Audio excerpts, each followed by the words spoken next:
ইরানের তেল পেতে কেন দশকের পর দশক ধরে মরিয়া যুক্তরাষ্ট্র জানেন? নিজেদের বিশাল তেলের মজুত তো আছেই, আরব দেশগুলোর তেলও নাকি মার্কিন সাম্রাজ্যের হাতের মুঠোয়। ভেনিজুয়েলাও এখন তাদের প্রভাব বলয়ে। তবুও কেন ইরানের তেলের প্রতি এত লোভ ডোনাল্ড ট্রাম্পের? এই ভিডিওতে সেই কারণটাই আমি বলবো। আমরা সবাই জানি তেল সাধারণ কোনো তরল নয়, এটা হাজার হাজার কার্বন আর হাইড্রোজেনের চেইনের মিশ্রণ। চেইনের আকার ঠিক করে দেয় শোধনাগারে কি ধরনের জ্বালানি বের হবে। ছোট চেইনের অণু সহজে শোধন করা যায়, পেট্রোল, ডিজেল, বিমান জ্বালানি। বড় চেইনের অণু হলে খরচ বেশি, শুধু পিচ বা গরম তেল বের হয়।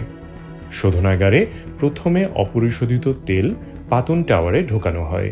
হালকা অণুগুলো উপরে উঠে আসে, ভারীগুলো ডুবে থাকে।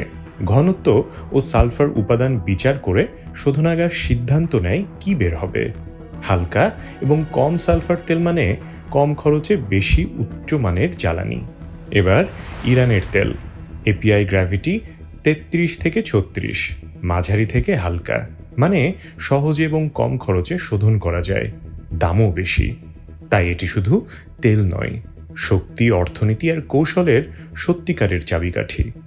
আর সেটাই মার্কিন আগ্রহকে দশকের পর দশক ধরে অম্লান রাখছে। কারণ এই তেলের খনি দখল করতে না পারলে বিশ্ব জ্বালানি বাজারে আসল নিয়ন্ত্রণ কখনোই পাওয়া যাবে না যুক্তরাষ্ট্রের।